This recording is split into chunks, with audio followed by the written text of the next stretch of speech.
ॐ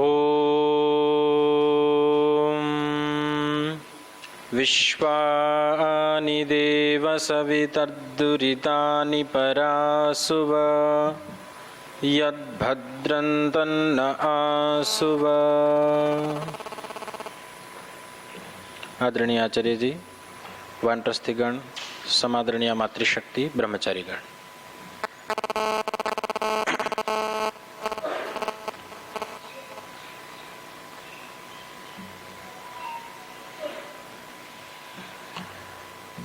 हितोपदेश का आज एक और श्लोक सभी उच्चारण करेंगे। प्रसिद्ध श्लोक है, माता शत्रुः पिता वैरी येन बालो न पाठितः न शोभते सभा मध्ये हंस मध्ये बको यथा।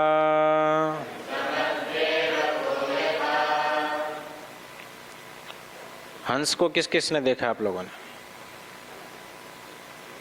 और बगले को तो सभी ने देखा ही होगा। बगुले ज्यादा होते हैं या हंस ज्यादा होते हैं? जगह जगह दिख जाते हैं ना।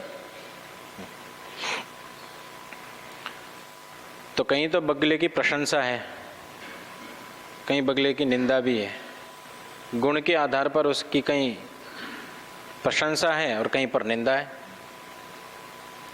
जब विद्यार्थी का लक्षण बताया तो वहाँ बकवत ध्यान बताया है ना। और विद्या पढ़ेगा नहीं तो फिर बगले और हंस में भेद बताते समय बगले को थोड़ा निम्न बताया है। तो यहाँ बोल रहे माता शत्रु पिता वैरी। माता शत्रु है, मतलब हमारी जो जननी है, माँ, माता, आजकल मम्मी है ना, तो वो हमारी शत्रु है। और पिता कैसा है? द्वेषी है, हमसे द्वेष करता है। कौन ऐसे पिता, कौन ऐसी माता? ये न बालः न पाठितः, जिसने अपने बच्चों को पढ़ाया नहीं, अपने बेटे को पढ़ा नहीं रहा है, ऐसे माता पिता उसके शत्रु हो गए। अब शत्रु हम किसको कहते हैं? शत्रु किसको कहते हैं हम? जो हमारे को हानि पहुंचाता है, उसको हम कोई भी हमारे को कोई भी व्यक्ति शत्रु वही बन जाता है जो हानि पहुंचा रहा है। तो माता और पिता हमें पढ़ा नहीं रहे तो सीधी सी बात है कि वो हमारी हानि कर रहे हैं, इसलिए वे हमारे कैसे हो गए? शत्रु हो गए। कभी आप लोग भी माता पिता बनेंगे। माता पिता के स्वरूप अलग अलग होते हैं। अब जो माता पिता पढ़ा नहीं है वो दूसरों को नहीं पढ़ा सकता, ऐसा नहीं होता है। कोई ऐसा बहाना लगाए कि मैं ही नहीं पढ़ा हूं, कैसे बच्चों को पढ़ाऊं। तो परमात्मा ने इतनी बुद्धि दी है, इतना सोचने का, समझने का, विचारने का सामर्थ्य दिया है कि जब वो पुत्र उत्पन्न कर सकता है, संतान उत्पन्न कर सकता है, तो संतान को पालन करने की किंचित बुद्धि भी देता ही है। तब उसको जो माता पिता को जो बुद्धि दी है, उस बुद्धि का प्रयोग करे तो अवश्य ही बालक को पढ़ाएंगे। अब हम पढ़ने के लिए आते हैं और फिर भी ना पढ़े। माता पिता ने तो हमारे को पढ़ने के लिए भेजा। अब माता पिता जब हमारे को पढ़ने के लिए भेजे किसी भी गुरुकुल में, तो पहले वो परीक्षण करे कि मैं जिस स्थान पर अपने बेटे को, अपने पुत्र को पढ़ा रहा हूँ, पुत्री को पढ़ा रहा हूँ, वो स्थान ठीक है या नहीं है, पहले परीक्षा करनी चाहिए। ऐसे ही नहीं कि बस बहुत संख्या है इसलिए भेज दो, व्यवस्था सुंदर है इसलिए भेज दो। बहुत सारी चीज संस्था में देखनी होती है। और अंततः क्या चीज देखनी होती है? मुख्य जो होती है कि जिस प्रयोजन के लिए पुत्र को हम छोड़ रहे हैं, क्या वो प्रयोजन यहाँ पर सिद्ध होगा या नहीं होगा। यदि आप जिस प्रयोजन से आए वो प्रयोजन ही यहाँ पर सिद्ध नहीं हो रहा है तो आपका आना रहना व्यर्थ है। प्रायः करके कैसा होता है कि गुरुकुलों में जाते सबसे पहले देखते हैं कि भोजन कैसा है, फिर देखते हैं कि रहने की व्यवस्था कैसी है। देखना चाहिए, पर विद्या अध्ययन यहाँ पर कैसा होता है ये नहीं पता होता है।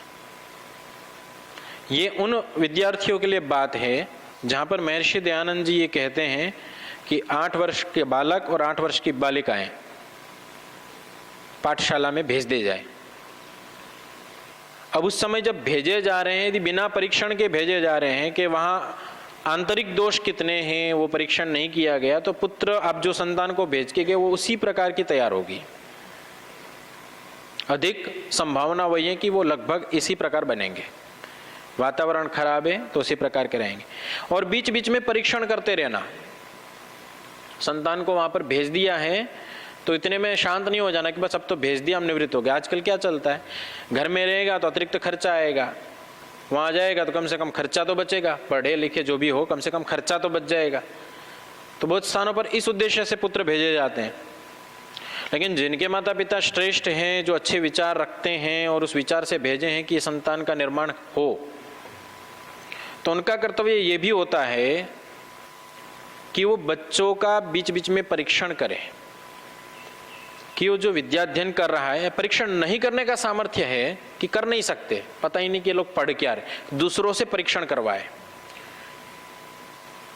कि ये जो पुत्र उन्नति कर रहा है वास्तव में ऐसा लग रहा है कि दिख रहा है ऐसा ही कि है ये खाली है। होता है ना कि ये कपड़े पहन लिए हैं, सुंदर दिखता है, चोटी रखी हुई है, लंबी हो गई है, दंड दुंड भी अच्छे से मारता है तो शरीर भी हट्टा कट्टा है, तो इतने मात्र से सोच ले कि नहीं बड़ा विकास हो रहा है विद्यार्थी का, लेकिन दिमाग से वो पंगु रह जाएगा। तो दिमाग का जो परीक्षण है, बुद्धि का जो परीक्षण है, यदि स्वयं नहीं कर सकते हैं तो मध्य मध्य में किन्हीं विद्वानों के माध्यम से उसका परीक्षण करना चाहिए, नहीं तो स्वयं करना चाहिए और चतुरता पूर्वक करना चाहिए। क्योंकि जो विद्यार्थी होते हैं वैसे ही पहले से चतुर होते हैं। सामने वाले व्यक्ति को किस प्रकार का हमें उत्तर देना है वो तो यहाँ सीख ही रहे होते हैं। इतनी बुद्धि तो आएगी होती है कि किस व्यक्ति को कैसे हम उत्तर देने से कौन सा व्यक्ति प्रभावित होगा, तो उसमें चतुरता पूर्वक कि वास्तव में इस बच्चे की उन्नति हो रही नहीं, चालाकी पूर्वक स्वयं करने का सामर्थ्य नहीं तो दूसरों से करवाना ही चाहिए, तभी वास्तविक उन्नति होती है। नहीं तो केवल दिखता रहता है कि हाँ ये पुस्तक तो बड़ा अच्छा खोल के बैठा हुआ है, सीधा बैठा हुआ है, चोटी लंबी, श्वेत वस्त्र, साफ सुथरा रहता है, वो रहेगा साफ सुथरा सब कुछ रहेगा, लेकिन विद्या अध्ययन नहीं कर पाएगा। और उन विद्वानों से परीक्षण करवाना चाहिए जो विद्वान इनको नहीं पढ़ा रहे। जो पढ़ा रहे हैं वो तो ठीक है, पढ़ा ही रहे, वो परीक्षा कर ही रहे हैं। उन विद्वानों से भी परीक्षण कराना चाहिए जो इनको पढ़ा नहीं रहे। उन्हीं को बुला लिया, कुछ आप इनसे पूछिए, प्रश्न पूछिए और आप बताइए, इनका आंकलन करके बताइए क्या स्थिति है इनकी। 1-2 बार करेंगे, विद्यार्थी भी अलर्ट होगा, सतर्क हो जाएगा कि हाँ मेरा परीक्षण चल रहा है। तो माता पिता इतना कर्तव्य नहीं बताया जा रहा कि माता पिता बस केवल गुरुकुल में, विद्यालय में भेज दें और अपना बस पूरा हो गया। भेजने के बाद में उनका परीक्षण सतत चलते रहना चाहिए। जैसे हमारा कोई भी अध्याय पूरा होता है, कोई विभाग पूरा होता है, तो हम परीक्षा लेते हैं ना, लिखित परीक्षा होती है, कहीं मौखिक परीक्षा होती है, कहीं प्रतिदिन पाठ को हम प्रतिदिन भी पूछते हैं। जो पाठ पढ़ रहे हैं उस पाठ को हम प्रतिदिन सुनते हैं, पूछते हैं। और जो माता पिता ऐसा परीक्षण करते रहते हैं वो संतान उत्तम बनती है। पीछे ब्रह्मचारियों में से ही एक ब्रह्मचारी के पिताजी का फोन आया, उनके पिताजी के पास गए वो ब्रह्मचारी, तो उनके पिताजी ने मेरे को बहुत सारी लिस्ट बना करके भेजी कि जी इनमें ये कमी है, मुझे ऐसा ऐसा लगा है। आप पूरा ध्यान देते हैं, हमें विश्वास है, पर ये कहीं ना कहीं चतुरता कर रहा है, कहीं ना कहीं चालाकी कर रहा है, प्रमाद कर रहा है, आलस्य कर रहा है। तो हम आपसे निवेदन करते हैं कि इस पर भी ध्यान दें। हम सामान्य रूप से ध्यान देते थे, ठीक है, पर उन्होंने हमारे नज़र में और लेके आए, हम भी सतर्क हुए, क्योंकि उन्होंने अपना पुत्र होने के नाते कुछ परीक्षण किया, वो जैसी अपेक्षा रखे हुए थे उन्होंने और सतर्क किया, पुत्र को भी सतर्क किया और हमें भी थोड़ा सा उसको संकेत किया कि ये चीज़ हमें थोड़ी ऐसी लग रही है, तो उस पर फिर हम अतिरिक्त ध्यान देना शुरू किए। तो इसलिए परीक्षण करना अनिवार्य है। केवल इतने मात्र से छुट्टी नहीं कर लेनी कि बस हमने तो गुरुकुल में पढ़ा रहे हैं, और क्योंकि गुरुकुल में पढ़ा रहे होते, आजकल गुरुकुल में विद्यार्थी कम आते हैं, तो इससे नाम भी होता है कि देखो इनका बच्चा गुरुकुल में पढ़ रहा है, कितना बड़ा त्याग है, बस उतने से उनको यश मिल जाता है, वो अपना शांत हो जाते हैं। लेकिन माता पिता का जो अपना कर्तव्य होता है वो ये होता है कि अंत तक, जब तक उसका विद्याध्ययन पूरा नहीं होता है, वो कहाँ, क्योंकि वो पिता माता तो अनुभवी होते हैं, वो जिस आयु से वो निकल रहा है वो आयु वो पार कर चुके होते हैं, तो उनका कर्तव्य खास कर ये बन जाता है कि वो प्रत्येक आयु का जो उनका विभाग चल रहा है कि भाई अभी बाल्यावस्था है, किशोर अवस्था है, अब थोड़ी सी प्रौढ़ की तरफ बढ़ रहा है, अब विद्याध्ययन जब तक पूरा नहीं हो रहा है, जब आचार्य उसको कह देता है कि नहीं अब आप विद्याध्ययन कर चुके हैं, अब आप कार्य करें, तब फिर वो अपनी स्वतंत्रता से करें, तब तक वो माता पिता और आचार्य के अधीन रहे। यदि ऐसा नहीं होता है, ये पूरा विस्तार से लेना पड़ेगा, तो तब तक माता पिता उसके शत्रु के रूप में रहेंगे। और जो माता पिता के संपर्क में नहीं है, तो उनके माता पिता आचार्यजन है, गुरुजन है, उनका सानिध्य उन लोगों को उस तरीके से प्राप्त करना चाहिए कि यही हमारे माता पिता है, जो भी हमारे लिए करेंगे हित के लिए करेंगे,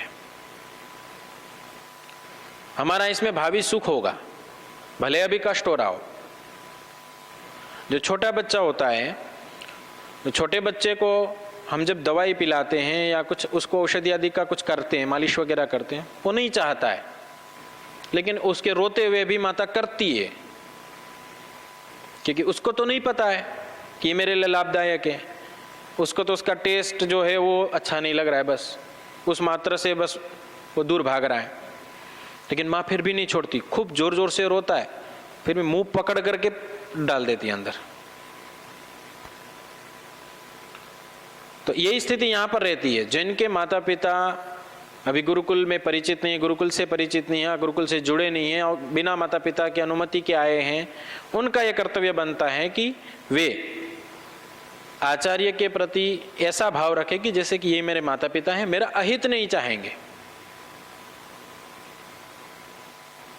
और वहाँ ब्रह्मचर्य सूक्त में, अथर्ववेद में, आचार्यो मृत्युर्वरुणः सोम औषधयः पयः कई गुणों से अलंकृत किया है।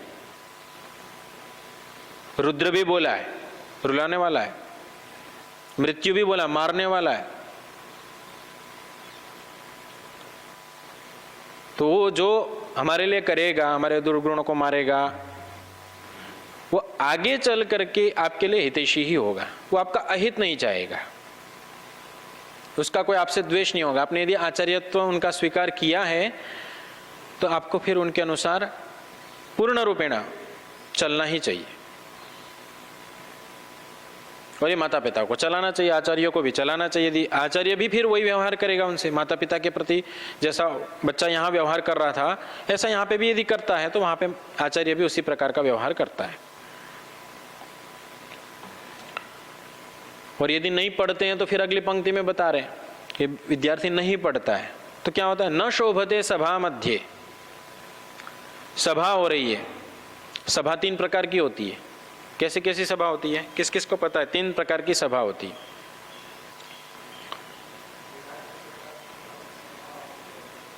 ठीक है, एक तो वो सभा है हमारे ब्रह्मचारियों के लिए, एक गेह सभा। कैसी सभा? गेह सभा। ठीक है, एक सामान्य रूप से एक लेना आपको कि एक समझने की दृष्टि से गेह सभा, गेह मतलब घर की सभा। जब यहाँ से पढ़ के आप जाते हैं, 1 या 2 वर्ष भी रुक के जाते हैं, तो माता पिता आपका सत्कार करते हैं कि नहीं करते?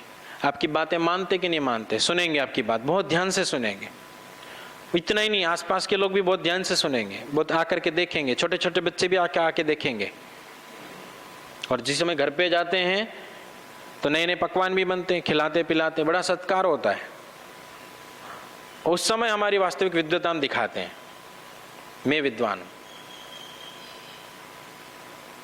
उस समय सब नियम कानून सब बताएंगे हम, नहीं ऐसे नहीं, ऐसे ऐसे नहीं, ऐसे ऐसे चलना चाहिए। होता है, हम शुरुआत में जब होते हैं तो ये सारी चीज होती है, हमने भी की है। ये होती गेह सभा। इस गेह सभा में बैठ करके अपनी बातें समझाना, सामने कोई पूछने वाला है नहीं, हम ही विद्वान हैं। एक होती मित्र सभा, आपस में मित्रों में आपस में कर लेते हैं, मित्रता करते हैं तो गोष्ठियां चलती हैं, होगी ना। और जब वो गोष्ठियां चलती है तो किसको कैसे अटकाना वो पता होता है थोड़ा बहुत हमें। इस व्यक्ति को ये प्रसंग नहीं आएगा तो उसको वही पूछना है।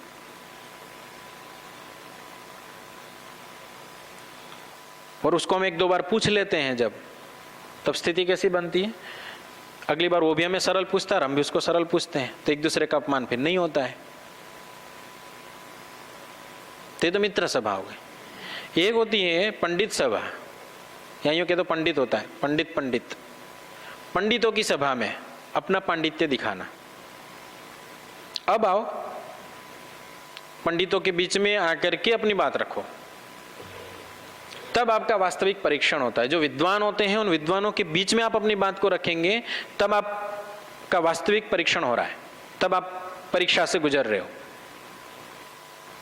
नहीं तो हम पूरे समाज के अंदर सभी लोगों के बीच में जाकर के अपनी बड़ी बड़ी बातें हम करते ही रहते हैं। वो सब कर सकते हैं, आप लोग भी कर सकते हैं, जो पढ़ रहे हैं, जो पढ़ चुके वो भी करते ही है, जो नहीं पढ़े वो भी करते हैं। अच्छी बात कौन नहीं करता है। कोई भी पिता ऐसा बोलेगा, बेटा तो असत्यवादी बन, झूठ बोलते रहना पूरी जिंदगी, मारधाड़ करते रहना, बदमाशियां करते रहना, कोई भी माता पिता से बोलेगा क्या? सब अच्छा उपदेश देंगे। स्वयं की स्थिति क्या है वो कब पता चलेगा? जो ऐसे लोगों के बीच में रहेंगे जो इन चीजों को करते हैं। तो इसलिए बोल रहे हैं न शोभते सभा मध्य, उस सभा में, जिस सभा में पंडित लोग हैं, विद्वान लोग हैं, उस सभा के अंदर वो सुशोभित नहीं होते। जिन बच्चों को माता पिता ने परीक्षण पूर्वक नहीं पढ़ाया है, और कैसे सुशोभित नहीं होते, तो एक उदाहरण दिया, हंस मध्य बको यथा। जैसे हंसों का समूह है, उसमें एक बगुला खड़ा हो तो अलग से पहचान में आता है कि नहीं आता है? उसी प्रकार से वो अलग से पहचान में आएगा कि हाँ ये लोग सब विद्वान हैं, लेकिन ये महाविद्वान अलग दिख रहा है।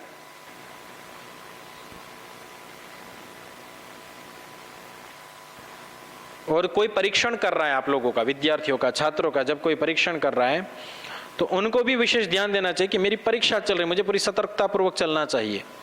आपको प्रत्येक नजर देख रही है, परस्पर आप लोग आपस में एक दूसरे को देख रहे हैं, यहाँ पर अनेक सामाजिक लोग आते वो देख रहे हैं, आचार्य लोग देख रहे हैं, कभी कभी माता पिता वगैरह आते वो भी देख रहे हैं। तो आप अपने आप को यूं समझ लो कि एक रिकॉर्ड में तैयार कर रहे हो, आप एक रिकॉर्ड तैयार कर रहे हो, अपना पीछे का बैकग्राउंड तैयार कर रहे हो। वो यदि आपका गड़बड़ है तो फिर आपको आगे जो परिणाम भुगतने हैं वो दुखदायी होंगे, हानिकारक होंगे, और फिर आप सोचते रह जाएंगे क्या हुआ क्या हुआ। तो इसलिए राजा उन 4 पुत्रों को लेकर के ये सोच रहा है। अगला श्लोक है, राजकुमार तो देखे होंगे आपने, बड़े सुंदर होते कि नहीं होते? राजकुमार प्राय करके सुंदर होते हैं, आपने सीरियलों में तो देखे ही होंगे। ठीक है, अभी कौन सी सीरियल चल रही है? बाजीराव। वो कैसा है? बड़ा सुंदर सा बना रखा होगा ना। अशोक सम्राट को देखा होगा आपने, बड़ा सुंदर सा होता है। चंद्रगुप्त देखोगे वो भी बड़ा सुंदर होते हैं। राजकुमार सुंदर होते हैं ना, और एकदम सबको हराने वाले होते हैं, जो भी सामने उसको हराते जाते हैं, ऐसा होते हैं ना। तो उन्हीं के लिए, क्योंकि राजकुमार है, राजा के पुत्र हैं और राजकुमार है, तो उसके लिए एक और श्लोक बोल रहे हैं बोलिए। रूप यौवन संपन्ना विशाल कुल संभवा विद्याहीना न शोभन्ते निर्गंधा इव किंशुकाः।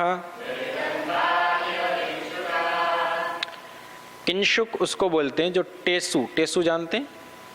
टेसू के फूल वो बड़े सुंदर होते हैं।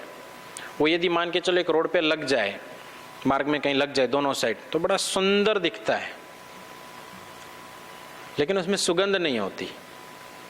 क्या नहीं होती? फूल की भरपूर मात्रा होती है, बहुत फूल होते हैं, पूरा ढक देते पूरे पेड़ को। सीधा सीधा बोले ढक के 3 पात होते हैं जिसको बोलते हैं ढक्का पेड़, उसी को टेसू बोलते हैं। और होली जब आती है तो कुछ लोग उसको फूलों को भिगो के उसको रंग लेकर के उसके रंग से खेलते भी है। पलाश, पलाश बोलते हैं यहाँ, तो उसको भी किंशुक के नाम से भी बोलते हैं। और एक किंशुक के नाम से एक और फूल प्रसिद्ध है।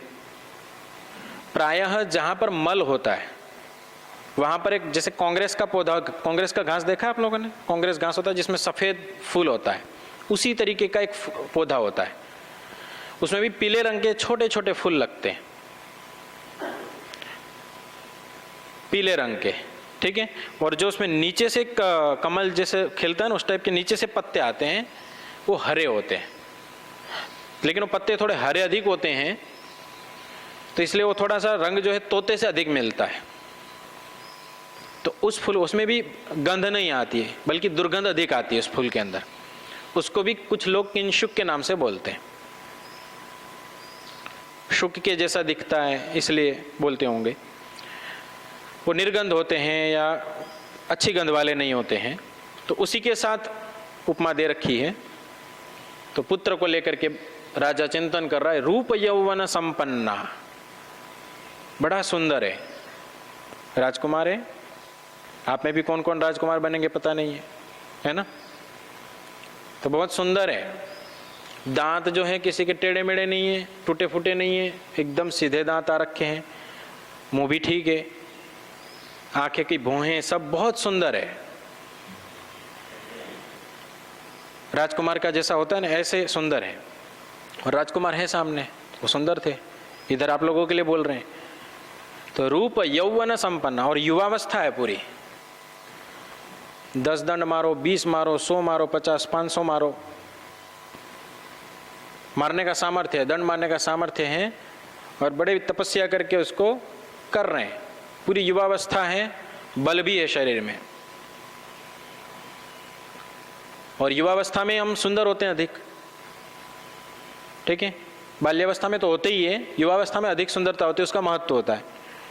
तो वही बोले रूप यौवन संपन्न, और संपन्न इस चीज से हम। और जो परिवार है वो कैसा है? विशाल है, विशाल कुल संभवा।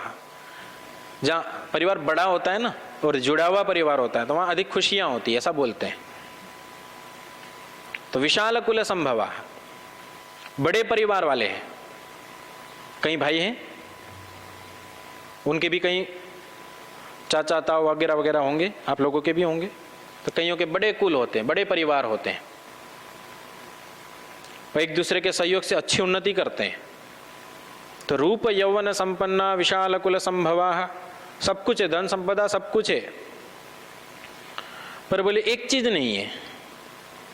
क्या नहीं है वो? विद्या नहीं है। विद्याहीना न शोभन्ते, विद्या नहीं है उनके पास। सब कुछ होते हुए भी विद्या नहीं है। एक व्यक्ति राजा के पास गया और राजा से बोला, मैं बहुत गरीब हूं, आप मेरा कुछ सहयोग कीजिए। बड़ी कहानी है, मैं इसको शॉर्टकट में ले रहा हूं। तो राजा भी ठीक है बोल दिया एकदम, बताइए आपको क्या चाहिए। तो बोले वो जंगल का जो एक भाग है वो आप मुझे दे दीजिए, मैं उससे अपना गुजारा कर लूँगा। राजा ने भी हाँ कर दी। वो लेकर के अपना आदेश लेकर के चला गया, उस पर अधिकार जमा लिया। वो था कोयले बेचने वाला, उसने सभी पेड़ों को काट काट के कोयले बेच दिए। कोयले की कीमत क्या होती है? कुछ नहीं होती। और वो पेड़ कोई मूल्यवान थे, अच्छे पेड़ रहे होंगे, सागवान के होंगे, चंदन के होंगे, किसी के तो होंगे, अच्छे पेड़ थे। इतने पेड़ थे कि वो पूरे जीवन भर खा सकता था, पर उसके पास वो ज्ञान नहीं था कि इसका उपयोग कैसे किया जाए। अज्ञानी था, तो बस उसको जलाया, कोयले बनाए और बेच दिया।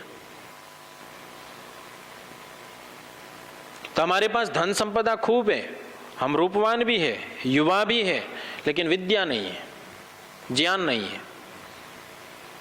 उस अवस्था में स्थिति कैसी बनेगी? बिल्कुल उसके तरह बनेगी। हम अपना सब कुछ बर्बाद कर देंगे यदि विद्या नहीं होगी तो। और यदि आपके पास एक कुछ भी नहीं है, आप बहुत सुंदर भी नहीं है, आप बहुत युवा भी नहीं है, और आप बहुत बड़े परिवार वाले भी नहीं, समझ लीजिए एक सामान्य व्यक्ति है और अकेले हैं, राजकुमार नहीं है, लेकिन आप अच्छी विद्या पढ़ी हुई है, अपने अच्छे विद्यावान है, विद्वान है, तो आपका सम्मान बहुत बढ़ेगा, आपका मान रखा जाएगा, हर जगह आपको आमंत्रित किया जाएगा। ये आपकी प्रशंसा नहीं हो रही है, कहीं हम सोचे कि हमारी प्रशंसा हो रही है। ये सोचिए विद्या की प्रशंसा हो रही है। विद्याहीना न शोभन्ते, आप तो थे ही, लेकिन आपके अंदर एक गुण डाला गया, विद्या। वो जैसे ही विद्या आपके अंदर जुड़ी, आप सुशोभित होने लगे। तो विद्याहीना न शोभन्ते, विद्यावान बनेंगे तो सुशोभित होंगे, नहीं तो फिर निर्गंधा एवं किंशुका, या तो बदबूदार होंगे या कोई सुगंध नहीं होगी, बस केवल चमकते रहेंगे। एक श्लोक है ना कोई, कि जब तक मुख ना खोले तब तक पता नहीं चलता कि कैसा है। सभायाम वस्त्र वेष्टितः कुछ करके एक श्लोक है। मूर्खो भी शोभते तावत् सभायाम वस्त्र वेष्टितः, आगे यावच्च तावच्च शोभते मूर्खो यावत् किंचिन न भाषते। तो ये कपड़े पहन करके सीधे बैठ करके हम थोड़े कुछ दो चार शब्द अच्छे बोले नहीं, अभी केवल इतने बैठ ही जाए हम। अभी तो बैठना भी कठिन होता है ना, हम केवल बैठ जाए सीधे तो भी सुशोभित होने लगते हैं। पर वो कब तक सुशोभित होते हैं? तावच्च शोभते मूर्खो, वो मूर्ख सुशोभित तो हो रहा है, लेकिन तब तक यावत किंचिन न भाषित, थोड़ा सा बोलता क्या नहीं तब तक ही। जैसे वो बोलेगा तो पता चल जाएगा, अरे हाँ ये है। हरियाणा की भाषा में बोलेंगे तो क्या बोलेंगे? पीछे बताया था मैंने, बिटोड़ा खोलो तो गुस्से ही निकलेंगे। तो ये स्थिति बनती है। तो इसलिए बोल रहे हैं कि मेरे पुत्र को राजा चिंतन कर रहा है, राजा के चिंतन के साथ साथ हम लोग भी चिंतन कर रहे हैं कि भाई हमें भी विद्या धारण करनी है। और विद्या धारण करने के लिए यूं ही तो नहीं आ जाएगी, भाई इतना मूल्य बढ़ा रही है तो यूं क्यों से कैसे आ जाएगी वो? उसके लिए भी तो तप करना पड़ेगा। किसी भी अच्छी चीज को प्राप्त करने के लिए यूं ही नहीं मिल जाती, उसके लिए पीछे एक पुरुषार्थ होता है। इसलिए पीछे जो इन्होंने पुरुषार्थ का एक बहुत बड़ा प्रसंग रखा था, वो इसी के लिए रखा था।